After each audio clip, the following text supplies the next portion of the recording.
Thanks for joining us today on By Subject, the Silicon Slopes brand and marketing podcast. I'm your host, Peter Stevenson, and in this episode, my co-host Eric Dahl and I had a chance to sit down with Logan Mallory, VP of Marketing at Motivosity. Tell us a little bit about yourself, where you're from, where you grew up, and sort of what brought you to Utah. Yeah, I'm a little bit of a classic BYU story. I grew up in Detroit, and when high school ended, just a couple days after graduation, I came out to BYU. Spent a few years here and moved around a little bit between Texas and Seattle. But then an opportunity came to come back to the Valley in about 2011, and moved from Seattle to the Sandy area, and haven't looked back since. So Utah's officially home. What years were you at BYU? I would have been there from 2002 until 2007 with a nice 2-year break for some time in Washington State. Yeah. Yep. Awesome. Good times to be down at BYU. Yeah, it was good. Like growing up in Detroit, it was always kind of this dream to be out with my people, and that dream came true. And I think that's one of the great things about both BYU and Utah is we've just got great communities here. Awesome. So you graduated in 2007, and then you ended up in Texas, you said? Yeah, I did. So I ended up working for a startup insurance firm in Texas, and I graduated in communications. But my whole life, people always said, "Logan, you would be amazing at sales. You've got to go into sales." And so I accepted a sales position in this with this startup in 2007, 2008. And that's really where I started my career. It was a great time. It was a great time to have some sort of a job. Yeah. Yeah. And so you took a job with the startup. How'd the startup do?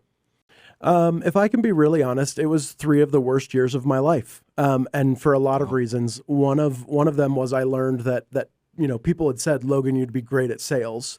And what they really meant was, "Logan, you're kind of nice, and Logan, you can sort of talk to people," right? And those aren't the same thing. Yeah. Like they're really not the same thing. Right. So that was valuable for me to learn as an individual.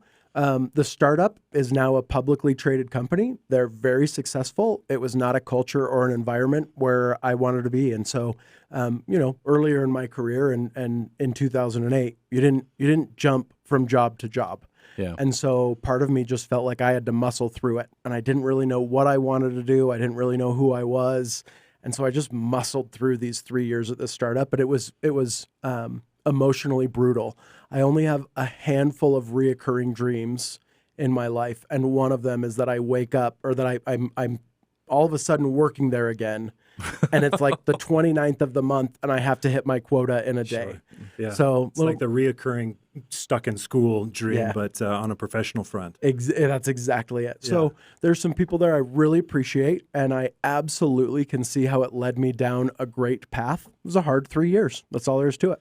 And so you had a breaking point that you decided to move on to something else. And what was that? What position was that, and where'd you end up? So I ended up working for another insurance firm. My story ends up with a really happy ending, but there was a lot of struggles in the beginning, and actually I love sharing that. So long story short, I was recruited to work for a family friend in the Seattle area, and spent about a year working with that insurance firm, doing some sales and some marketing. Okay. And was that your first marketing role, or did you do some marketing with the previous place? It was really my first marketing role. It was really the first place that I started to get some experience. And frankly, it was relatively light marketing experience, but I was able to really leverage that small experience to get into my next role.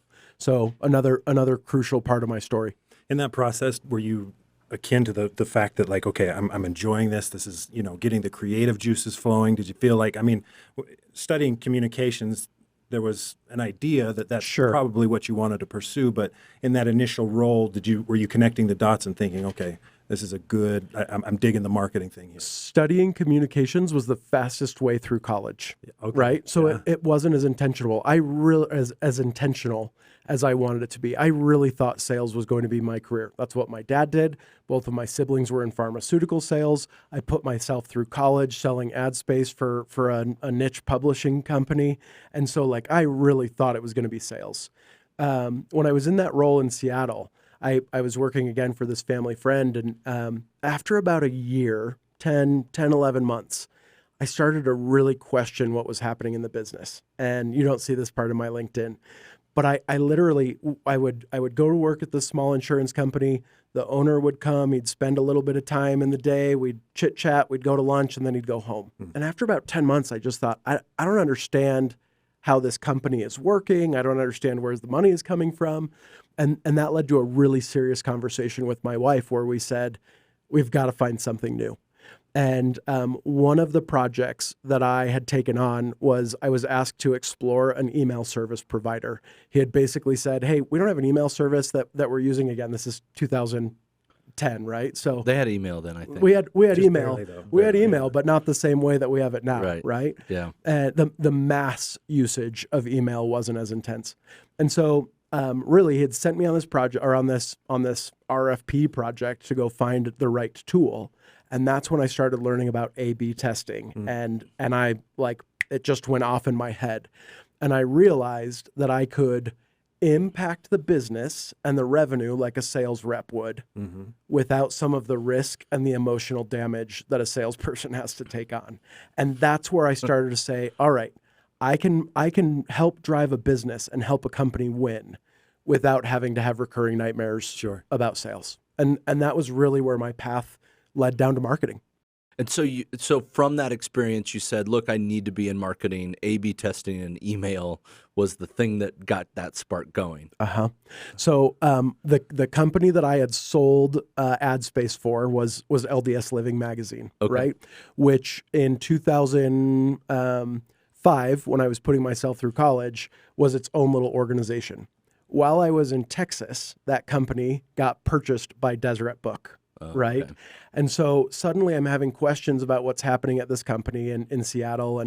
And we just started to look for roles that might work. And it happened that Deseret Book had 3 marketing roles open.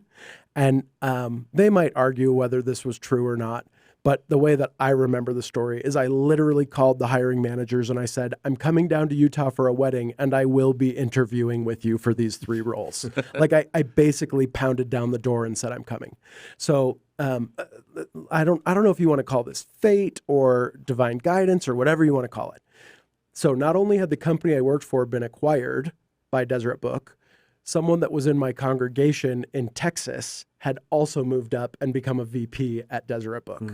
And so suddenly I had these connections and these relationships that helped me get that role and make that transition from sales to marketing. And I'll admit, John Coford works for Adobe and he ended up being my manager at Deseret Book. I'll admit, they took a chance on me. Like looking back, I didn't have the resume for it. I didn't have the skill set for it. But I think I kind of came in on sale, right? I was at a point where I was like, let me prove myself and I'll make it work.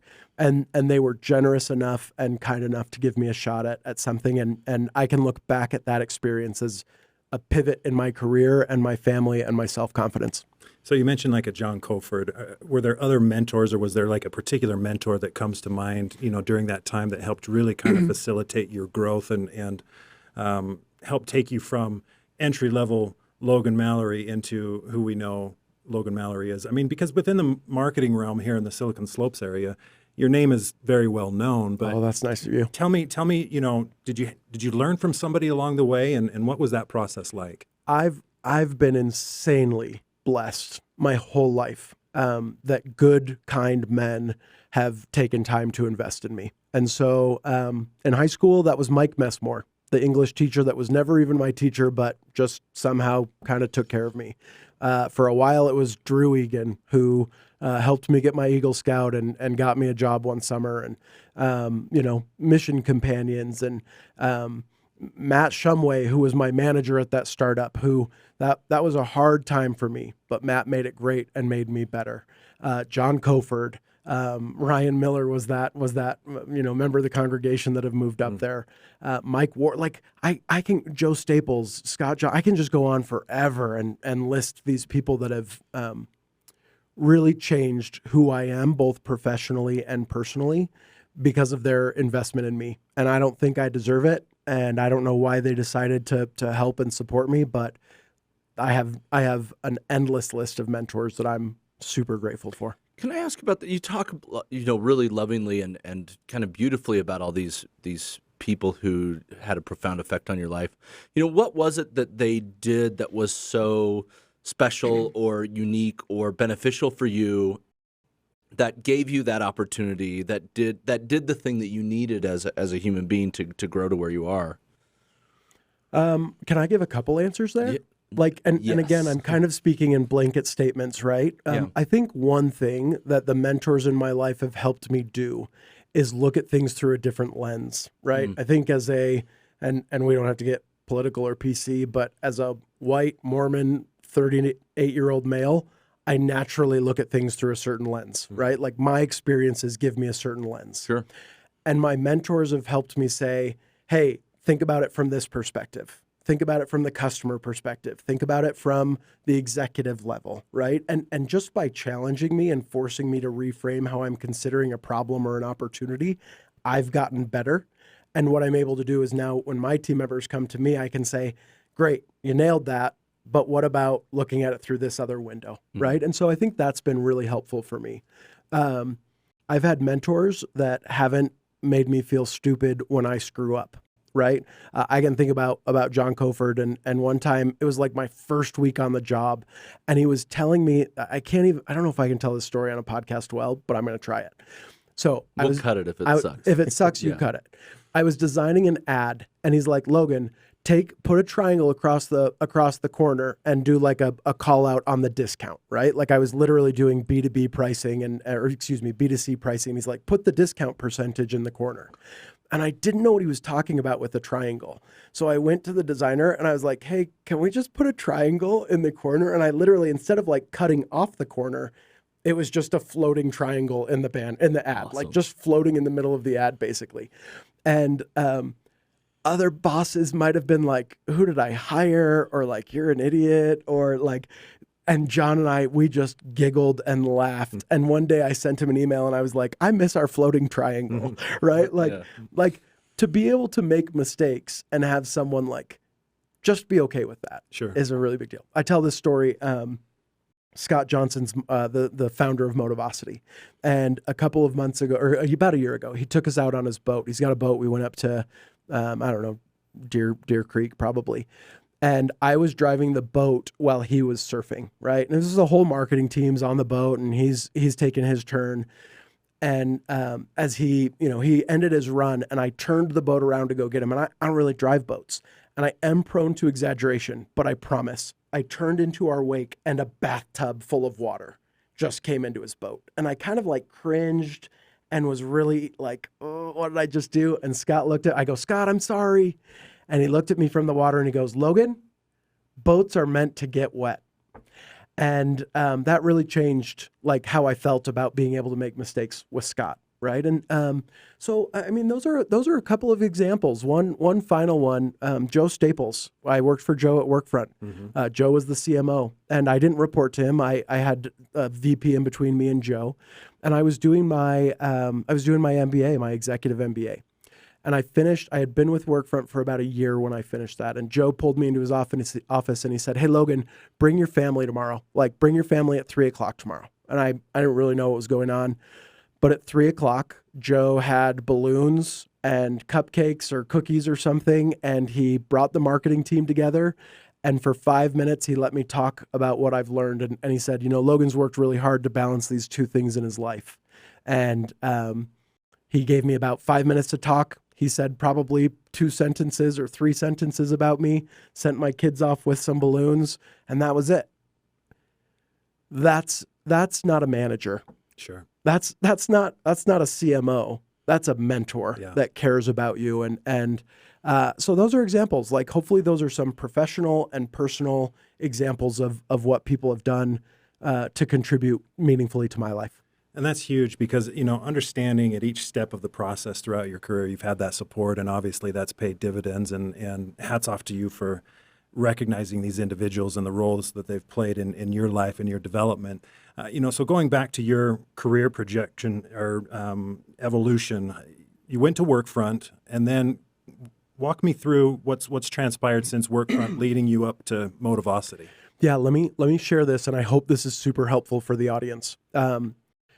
I got into, I went to Deseret Book and ran B2C marketing, right? A $10 million website for 4 years. And that was invaluable experience. When Workfront reached out to me with an opportunity, for me, it was this really big, it was a fork in the road. I could have stayed at Deseret Book. I could have been really happy and had a comfortable life, or suddenly I could go into tech, right? And I just knew that the tech world was the right world for me. And so I took that path. I spent about 2 years with Workfront, and partway through that, I got a phone call from a recruiter at HubSpot, right? Like marketer's dream, right? Yeah, So I'm on the phone call with the recruiter, and it's going so well. And like in my head, I'm like, I'm going to pack my bags and I'm going to Boston. Like, Emily, get the kids, get in the car. We're going to Boston. Yeah.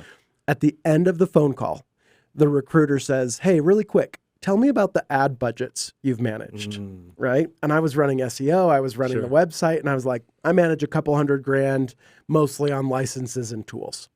And I could hear the recruiter get bored with me and basically hang up the phone, right? Didn't hear from HubSpot again. And so suddenly what happened is I knew that was the next thing I needed on my resume. I needed to manage significant budgets as a part of my career so that I could keep progressing, right? And so for me, when Matt Peterson called from Jive, and there was a decent, healthy marketing budget that I could be owning, no brainer, because that was going to give me the experience that I needed.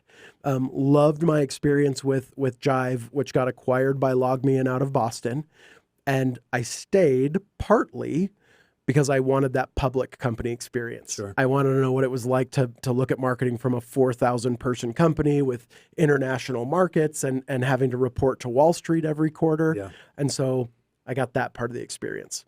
Through that, I started to realize that sometimes in marketing, though the demand gen guy has all the budget, the product marketer is seen as the quarterback. Right? Like, that's true. Like, that's actually a very good point. Yeah. Yeah. And that kind of bugged me because I was always like, I have the data. Sure. I have the numbers. Yeah. I have the money. Like, why are you guys going to product marketing? Like, I have all your answers. But I didn't feel like I was going to change that in the world.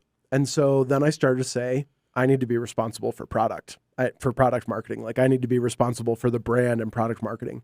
And so then again, when Motivosity called and there was an opportunity there, that was another way to round out my resume. And so what I share those stories because I think for people who are early in their career or trying to figure out what to do, you need to look at what gaps you have from the job you want. And then you figure out how to get that experience, and that can change a career. And that's great feedback, because that was actually one of the questions that I did want to cover with you.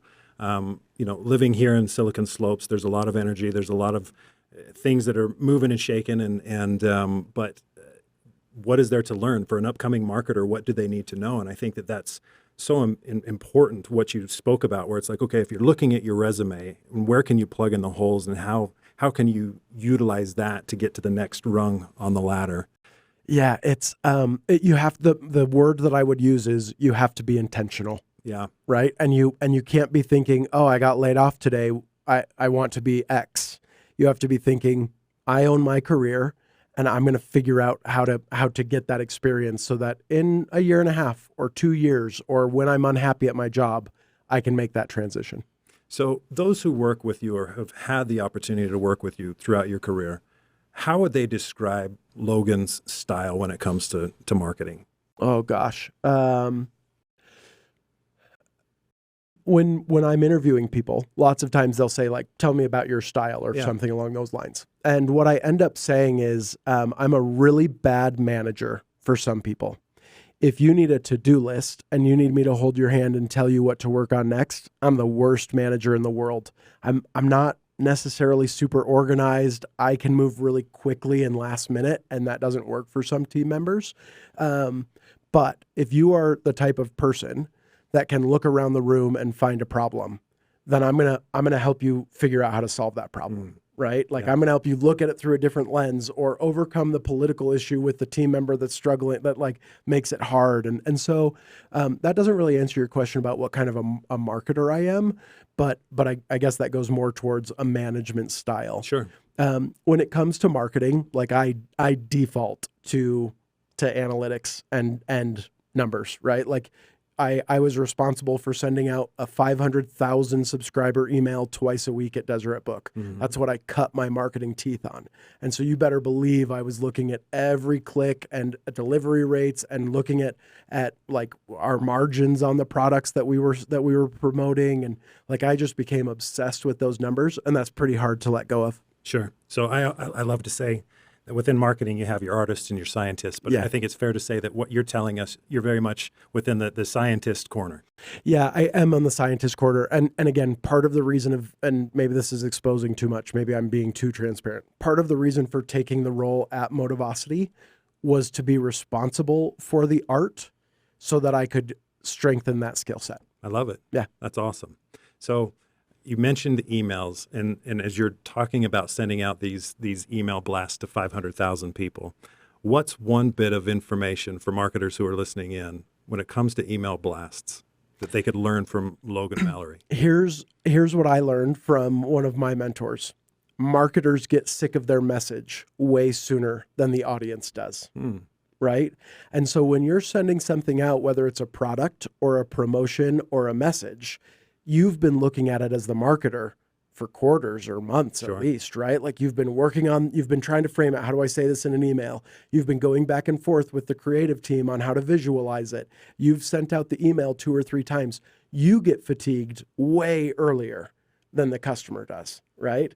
And so don't let that ruin your efforts, because customers need to see it multiple times. And if you feel fatigued, don't assume they are. That's great. Great advice. I love that. Thinking again, we've talked about being all over. So Washington State, Texas, now here in Silicon Slopes area. What do you see as a benefit, or what do you enjoy about living in the Silicon Slopes area from a professional standpoint? I have family that lives in Philadelphia and Georgia and Michigan, and their work communities are nothing like ours. They almost don't exist. And I feel like one of the beautiful things about Silicon Slopes and working here is it's such a small valley that you only have to have 2 or 3 jobs before you're starting to cross paths with people again, right? At Motivosity, there's a number of team members that I've worked with before. In fact, one came from Deseret Book, and he had another stint in between, but once the timing was right, he came over to Motivosity. 2 of our team members came from Log Me In and joined us. And like being able to pull some great talent from organization to organization is something that I don't feel like you see as intensely in other markets. That's great. Another question that, as I've done my research on you, I know that you were an adjunct professor at BYU. Yeah. And so for upcoming marketers, let's say for the next 5 or 10 years, what are some things that up-and-coming marketers should be aware of? Or what did you like to teach students who were coming up through the ranks and wanting to understand more about marketing? What were some staples from Professor Logan? Professor Logan, yes. Yes. Is that what you made the kids call I you? made them, yeah. I was like, I have a master's, so I made them call me Master Logan. Oh. Just kidding. I didn't make them call me anything. They actually called me Logan, which was nice. I tried to go in and have a pretty down-to-earth approach for as much as you can with BYU students, right? Sure. So here's the thing that I think about marketing. For probably 50, 60 years, marketing relatively held still, right? Like it was the mass communications, and it was TV, newspaper, and a CPM. All the traditional, yeah. Right. And that clearly doesn't exist anymore. And so what I would encourage young marketers to do is not get great at marketing, but get great at learning how to market, right? And those aren't the same thing, because marketing today won't look like what it will in a few years, right?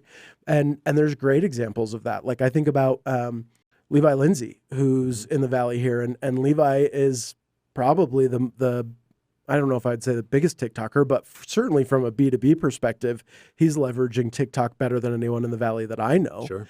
And I haven't done that yet. Like that's not somewhere I've dipped my toe. And so I need to take some of my own advice. Like it's just about learning how to leverage the next technology or the next tool. Yeah. For a while, that was email. Now that's old hat. Then it's SMS for a bit. Then it's retargeting. Then it's A/B testing on websites, chatbots for a while, right? And now you're kind of getting into this TikTok. Like, what are we all going to do with Be Real? Right. You know what I mean? And so what I would encourage marketers to do is get really good at I don't want to say guerrilla marketing, because I think that makes it's kind of like guerrilla warfare, like get in and get out. If get in, test it. If it's not working, go try something else. Sure. One of the things that I try to coach my team members to do, and I do it, I always have an idea in my back pocket. Meaning, like, we get inundated with all of these companies trying to sell us and like, hey, Logan, use this technology. And it's really easy to just glaze over and get annoyed by the spam. But there's some good ideas in those emails once in a while, right? And so I just keep an idea folder in my inbox. And anytime I see something that's like, I'm not ready for that yet, but I might be in the future, I just drop it into my ideas folder. And then when we're having a bad quarter, or when numbers didn't turn out the way I wanted them to, or I get some extra budget last minute, then I go to that ideas folder and say, all right, let's go test something and figure something out. And again, that's just about learning to like jump into new technologies and experiment and explore. I love that. And I think that a lot of marketers take that same approach. In fact, I know my father, who was in advertising decades ago, he would always say, know the world and steal the best. Yeah. And if you can draw inspiration from other campaigns and things that are working, but make it yours, make it better type of an approach, that's the recipe for winning. But I love, it's so validating to hear you talk through some of these points, because I'm thinking, hey, I do some of that stuff too. And nice. And it's like, okay, I feel validated here. But, on that learning curve, reading about marketing or how you've educated yourself, is there a marketing book or two that comes to mind when it's like, okay, what's the creme de la creme, and what did it teach you? One of the reasons that I became an adjunct professor, I always wanted to teach, but I didn't think it would make enough money for me, right? And so I did my MBA partly so that I could become an adjunct professor. And I stole some time from one of the professors in the MBA program, Paul Godfrey, and said, hey, Paul, I'm really interested in teaching and writing a digital marketing book, because everyone's really bad at teaching it and there is no book, right? And that was literally the conversation that led me into being able to teach at BYU. And every time I go to lunch with Paul, he says, Logan, how's your book coming? When are we going to work on that book together? And I've really struggled. Like, I'll admit I've sat down to put pen to paper a few times, but it's really difficult. And part of the reason it's difficult is because it's not about reading it. It's about getting your hands dirty and screwing up a couple times and tweaking the filters and adjusting your audiences and overspending on your budget, right? Like, you learn from that. Yeah. So I'm going to change your question, Eric, and I'm going to say that the best marketing book that I've gotten the most from is How Will You Measure Your Life by Clayton Christensen. Yeah. And you could argue that that's not a marketing book, but that's a book about how to be a great professional and a great leader. And I take a lot of how I lead my marketing teams from that book. So is there one point or principle that Clayton touched upon that's like, this is it? And what is that? Man, he covers so many good things. One of the things that he says, and I'm going to be, again, transparent. I can't remember if he said this originally or if Keith Ferrazzi from Never Eat Alone said it, but they both go to the same point. Sure. I can't remember who the exact quote is, but they're both saying the same thing. They say, they're talking about networking essentially, and like Keith, that's what it is. Keith is talking about networking. Mm-hmm. Clayton is talking about your family relationships, right? And what they say is, if you don't invest in those relationships, it's like planting a sapling when you need shade. Mm.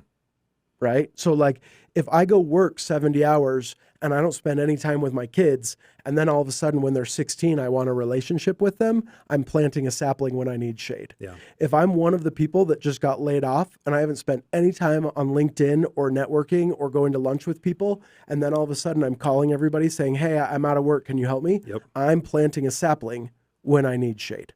That's great advice. Yeah. And there's actually a phrase that I use that is the same thought, which is dig your well before you're thirsty. Yes, exactly. Same idea, Uh-huh. but you put out the investment into the people who mean a lot to you, and that's going to pay dividends, especially throughout life. And it is an interesting time. And we were talking a little bit earlier about your LinkedIn posts about the kind of the shifting change. There's been some layoffs recently, Yeah. and so understanding that who your network is can be such a big benefit to anybody.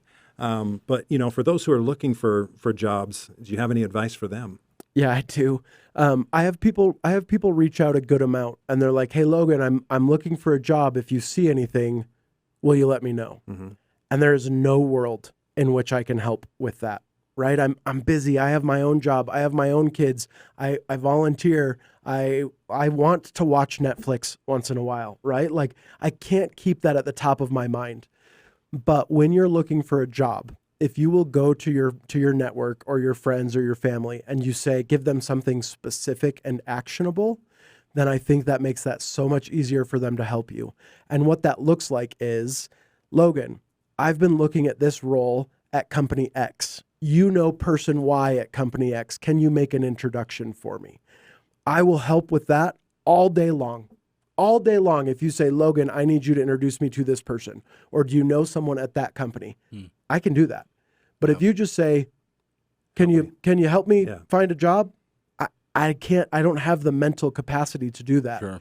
And so when you are looking for a role and you're relying on your network, the more specific your request, the more likely your network will be able to help you. Yeah, that's a good idea. That's a great idea.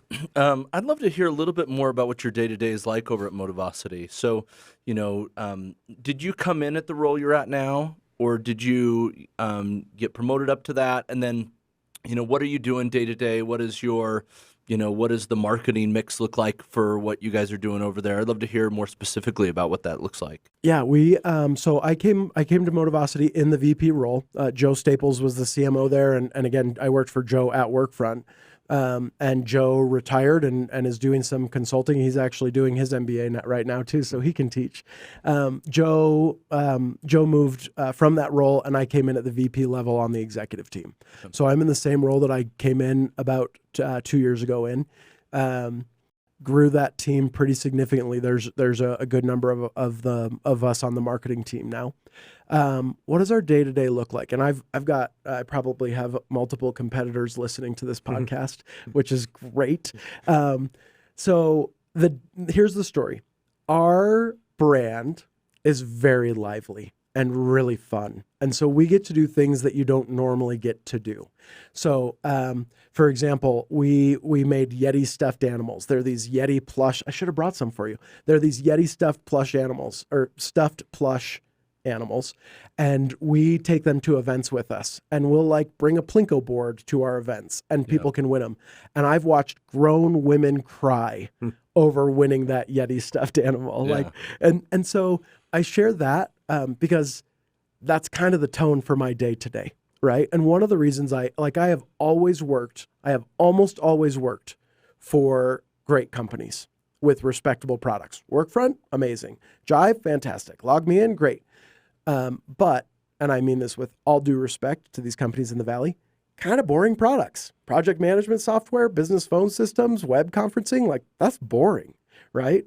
And I wanted to be able to promote something fun. And so getting to market Motivosity, which is about employee engagement and employee recognition and the employee experience in a very fun brand voice is awesome for me. And I love the culture that you've been able to build too, because I've been able to experience a little bit of that when you had the barbecue during the summertime. And there was a lot of, to your point, there was a lot of energy there. And I thought these guys are doing it right. They're having a lot of fun and bringing in a big crowd. And it was a great opportunity to network with impressive people. So that event alone, I came away a believer. Yeah, I appreciate that. We wanted to do something fun, and we were like, well, what should we do? And so we did, the first year we did Seis de Mayo, and then last year was Siete de Mayo because the Friday of Cinco de Mayo, and we had a good time. Yeah. In fact, that's where I met you. That was where we met. Yeah. So I remember that now. Yeah, our mutual friend Brad introduced us, and you, again, you had been somebody who was like, okay, Logan and I are just friends who hadn't met. Yeah, and, right. Heard great things about you, and so anyway, that was a lot of fun. Oh, that's nice of you. Great activity. So you mentioned events. You mentioned about making grown women cry. I'm not sure that making grown women cry is the thing you should do it on a day-to-day basis. Sure, that's fair. But tell us a little bit about what you talk about the fun brand. You got a good brand voice, a fun product. What is the thing that you're doing that is actively pushing that message out there? You mentioned events, but what else are you doing? Here's what I would say. I don't know that we're doing anything that's like ridiculously off the B2B marketing menu. Okay. Right? Like if you look at the menu, we're doing all of it. We've got display ads, we've got social ads, we are doing webinars, we're doing events, and we're doing all the things you're supposed to do. I don't know that I would say that we're like doing anything radically off of that menu. Yeah. But anytime we pick something, we put Motivosity's spin and energy into it.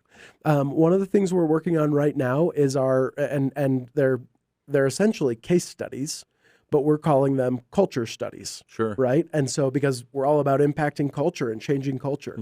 And what I said to the team was the last thing I want to do is put a 5-page white paper out there like the average B2B culture study. Bore me out of my mind. Yeah. And so have we done that totally different? I don't know. You should go check them out. Like on our website, we've got probably 6 or 7 culture studies we've done in the last few months in fact, we just put one up from Deseret First Credit Union, and it's my favorite. Their CEO basically gets on camera, and I apologize for not being able to remember his name Shane London. London, that's right. Thank you. I appreciate that. Shane basically got on the video and said, as the former CFO and CEO of DFCU, I was a skeptic when Motivosity was brought to me by my team members. He thought, that's not going to work. People aren't going to use it.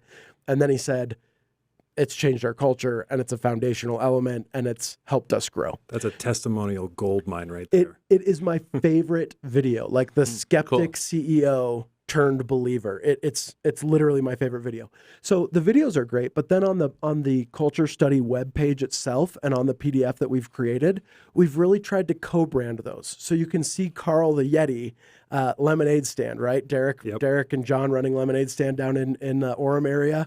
Like when we did that culture study with them, Carl the Yeti is standing at a lemonade stand, and as you move, there's parallax in the webpage. Cool. And like their brand is coming through. And so their brand is coming through as it bleeds into Motivosity as well. Right. And so, again, are we doing anything crazy? I don't know. But everything we're doing is fun and hopefully exciting. Well, I guess one of the last things I want to ask about the marketing, you mentioned, starting out in the sales role. Do you think that sales experience and the knowledge in sales has made you a better marketer? It has been an absolute game changer. How? A couple of things for sure. One, I know the pressure that the sales team is under. Like I know what they go home to their wives when they haven't hit their quota. Yeah. And I know their work. Like I know that they're not sleeping well when they're not hitting their number. And so there's some empathy there that I never could have had if I started as a marketer. I know the value of a partnership between sales and marketing. Yeah. So another mentor is Abe Nell, right? Abe was involved in Workfront and Dental Intel, and we spent a couple of years together at Jive, and like being able to work that partnership where he and I were always on the same page, and when Abe won, I won, and when Abe lost, I lost. That meant I always had a partner, right? Yeah. And frankly, like to be able to go into a job interview and say, I'm going to look at this by driving pipeline and closed won revenue, not just leads.